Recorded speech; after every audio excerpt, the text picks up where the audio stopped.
when you guys are done with your bottles, or bottles like this, you're going to recycle them, right? Right. Of course. And when you recycle them, you're not going to put them in this bin. This is the trash bin. This bin goes to landfill, goes into the ocean. This is the bad bin. You're going to put it in this bin. This is the recycling bin. This gets made into new material. This is the good bin. But what actually happens when you put this bottle into this bin? Let's find out. So from that bin, companies such as Waste Management comes, picks it up, takes it to one of their local recycling centers, such as the one off Riverside Drive near campus here, and then gets shipped all the way down to Garland, Texas, to a plastic sorting facility where all the different types of plastics are sorted based on their plastic type. And then it goes to the port of Houston, where it's baled and placed on a ship that sails through the Panama Canal all the way to Taiwan, where it gets made into textiles. And from Taiwan, it gets shipped all the way to the port of LA in California, where it's then made into jackets for Colombia. And then we go to another trip going up to Portland, Oregon, where we go to the distribution center. And then we go to another retailer store, such as CD Ski and Sports, just 3 miles off the campus. And finally, a TCU student buys this jacket. Congratulations, you closed the loop. That only took 19,000 miles, but it made it half its weight in carbon dioxide, and that was for the good bit. What if there was a better way? What if we could eliminate that 19,000 miles and basically drastically reduce that carbon dioxide emission? Allow me to introduce closed-loop plastics. So here's how it works. We take the plastic bottles, we bring it to, let's say, the 3D printing lab. Then they take that plastic and then turn it into whatever project they have. So that's basically less than a mile and 0 carbon dioxide. Or if you even want to talk more about it, it's just the carbon dioxide that you get from breathing as you walk to the can, drop off that plastic water bottle. Now, you can't just like throw a water bottle into a 3D printer. How do we do this? That's very right, Will. Well, let me explain. So here at TCU, there's a fab lab at the library. And the person who runs that lab is Brad. So what would Brad do if he had our system? Well, Brad would take the bin of plastic, put the plastic inside our system, then out comes a spool, then they can be used for 3D printing. So in a sense, we go from the bottle to a spool, then a 3D printed object. So we're talking a lot about 3D printing. Well, the 3D printing industry is expected to be a $30 billion industry by 2022. And right now, the compound annual growth rate is at 26.2%. Closed-loop plastics doesn't need to tackle the whole market. In fact, the only primary market we're tackling are universities. Why universities? Well, universities have the highest concentration of 3D printing that we've found worldwide. At UC Irvine, we have over 100 3D printers. And last year alone, we spent over $50,000 on these plastic spools.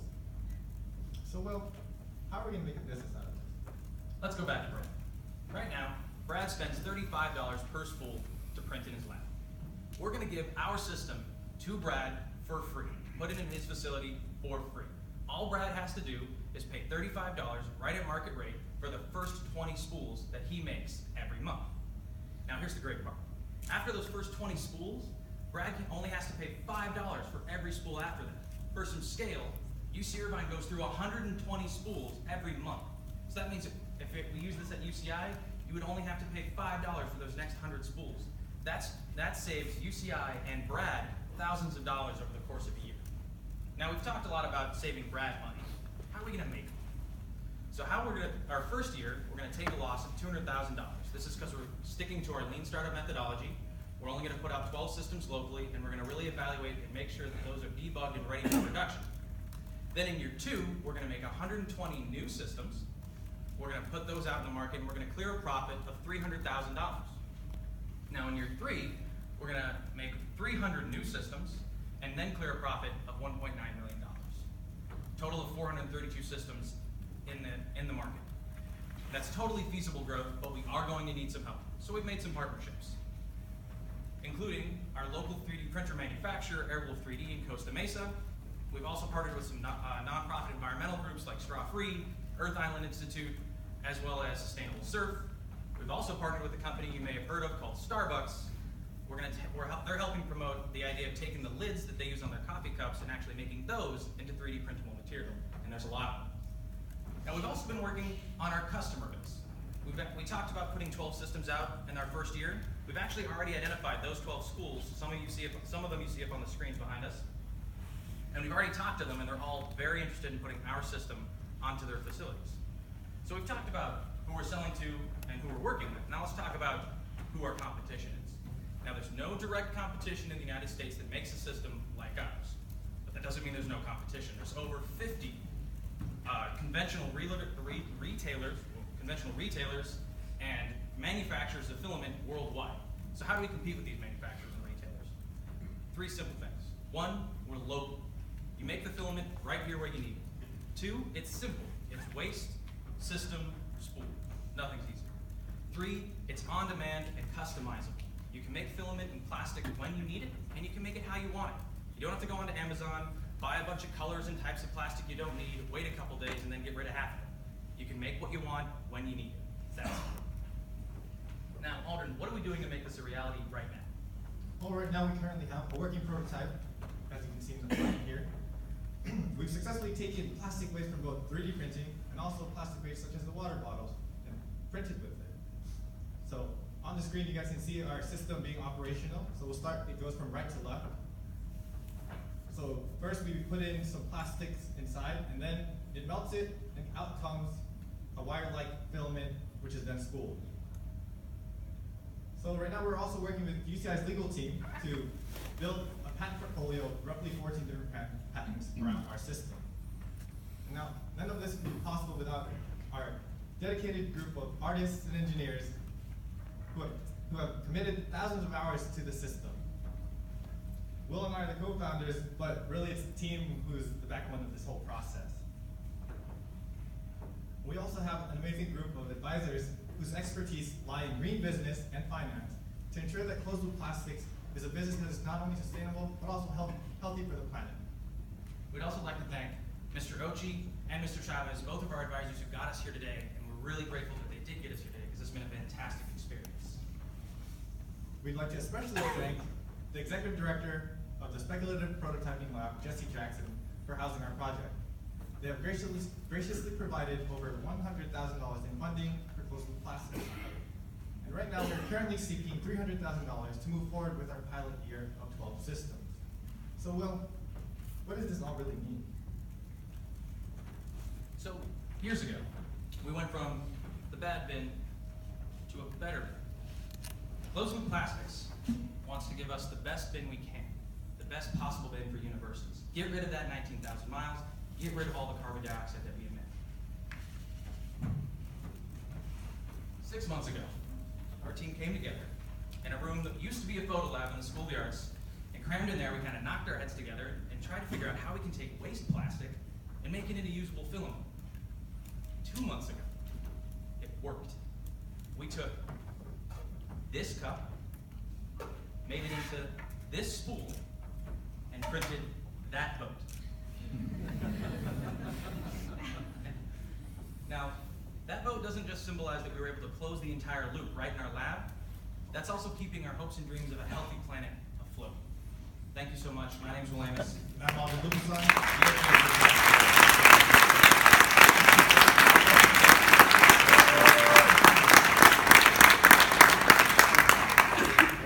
So primary customers are universities, Yes.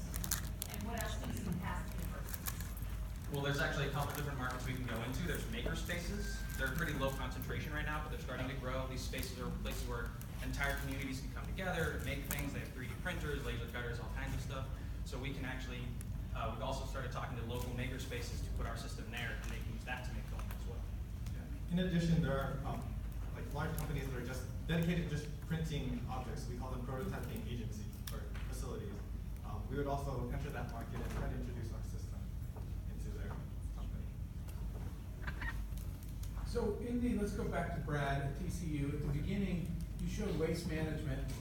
They picked up the plastic, but they took it to a sorting center. And we sort of left that part out. Because Brad's job would be easy if people only put plastic in there, but they don't. Right. So now we've created some new work for Brad, correct? Because before Waste Management picked up those bins and he never touched them. Right. Now he picks up the bin to come in here to feed it into the spool machine, but there's a bunch of other stuff in it. So just, I wanted to hear about that part of the process, because he never used to have to deal with them. That's a great question. So on UC Irvine's campus and TCU's campus, there's a lot of students here that are dedicated to making the planet a healthier place.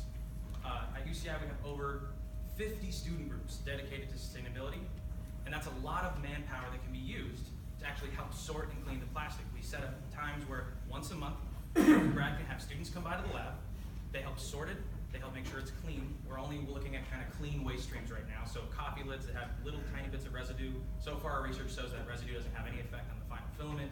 A little bit of water isn't trouble. So those students come, they clean them a little bit if they need to, and then they basically sort it, and now Brad's got a nice clean waste stream for the whole month to make plastic. How do you grind the stuff up? We have a mechanical grinder. There's right now we're sourcing it from Philibot. It's an industrial reclaimer that can take 77 kilograms and make them into pellets in 1 hour. So they can process a lot of plastic in an hour. We just didn't bring that because it's a much larger piece. And what does the system cost at this stage if you maintain it all the time? They're $10,000, cost $10,000, and with this leasing plan where he pays $35 for the first 20 spools, that breaks even at about 18 months.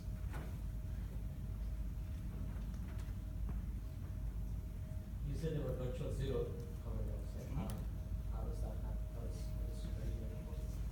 So right now we're working on the origins of this project. We implemented sustainable energy. So we're installing solar panels to basically run the whole system with our power banks, so that the whole system is both sustainable, not only materials wise, but also power wise. We're also saying that essentially that's zero CO2 as well, just for transportation. It goes now, I think it's about a third of a mile to the library from here. Yeah. So it's, I mean, if you really huff and puff into a sprint, maybe you exhaust a little more CO2 from your own body, but there's not a lot of CO2 from the actual system or just taking that plastic over there. 19,000 miles on ships. These ships use lots of diesel and things like that. So there's a lot of emissions from the shipping itself. We get rid of that. Is there any competitors who is looking along the same lines? Looking at the same of our system. Right now, there's a few international competitors. That's actually a good point. Alden, you want to talk about that? Sure. So we have 3 different main competitions. So one is in Canada. They're making a desktop version. So basically, all of the grinding, all of the melting, and everything happens in one small, like computer-sized case. There's also another competitor in Netherlands, where they do is they take plastic waste from like old car parts, they grind that down and make it into filament. But again, that's more of the issue is again we're trying to reduce the carbon dioxide emissions. So we're trying to make it local, just here in the States for now. Then we also have another competitor, I believe it's Reflow. Their focus is utilizing local communities such as like in India, where they have a lot of plastic waste for garbage patches. So they have they basically employ the local community so that they can take the plastic waste, sort it, clean it, and basically process it, and then they sell it to the customers. How does the system from Canada compare to yours price-wise? Their system is $1,000, but they can't process nearly as much filament. That's the main It's a issue. volume issue. It's a volume issue. So our system is made for kind of institutional sized use. I mean, a desktop printer is great for the hobbyists, but we've noticed with 3D printing, it's kind of the institution sized use that's the most important, that we can actually get proper volumes through. And also just to talk about the other competitors, is that we're trying to decentralize it. So we don't want to just take a bunch of plastic in and make it ourselves and then ship it back out, because now we're still shipping it. So that's kind of what our competitors are still, those 2 competitors on the right, Reflow and Refill, are doing still. So we want to actually make the plastic right here where you're using it. So, that's, So when you have 100 of these things out, campuses all over the place, and something breaks. So there's a service contract we do. For the first 12 systems, it'll be us locally going around fixing, solving those problems. We're going to do a lot of FAQs on our website, really kind of dig down into what's the problems, what's going to come up. Someone smashes apart the feed screw and we have to figure out how to send parts out to it. I won't ask any questions. We'll just go out and fix it. So we'll have them paying for a service contract throughout the time. That's wrapped into that $700 they pay for the first 35 spools. So they pay for the service contract and the system, and we make a profit on top of that. So we'll be able to build this. So I'm gonna go back to the practicality of the question that Jeff asked around how do we kind of input to make it. So it seems very manual.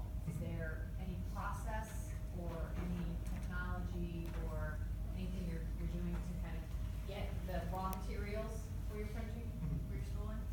So we're working on developing like a spectroscopy monitor, basically, so that we can throw it in, let's say, a big hopper, and it runs through all the plastic waste, and if it sees something that's not supposed to be there, it stops everything.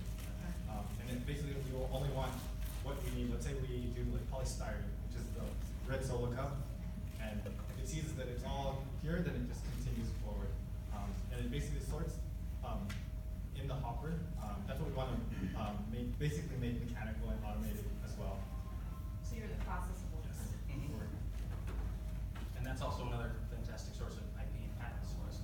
So we're making those auxiliary, the core technologies are automated systems, so that blue piece right in the middle there, very dark blue, that's all developed by in-house. That makes the spooling of it automatic, which is what currently can't be done on most of these systems. What we're then going to do is also make that sorting process automatic, and that auxiliary technology also gets wrapped into our patent portfolio. And that is again to add to that sorting process, one of the important steps. You know, if they don't put the right material in, it Right. might stop the machine. Stop there. So when is this prototype which you're working on? It's going to come. Probably within 6 months to a year.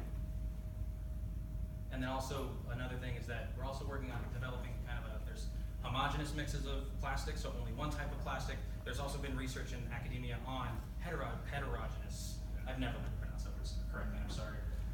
And so that's gonna be able to, we might develop a way where we can mix plastics on purpose. It wouldn't be, everyone just throws everything in there and it works.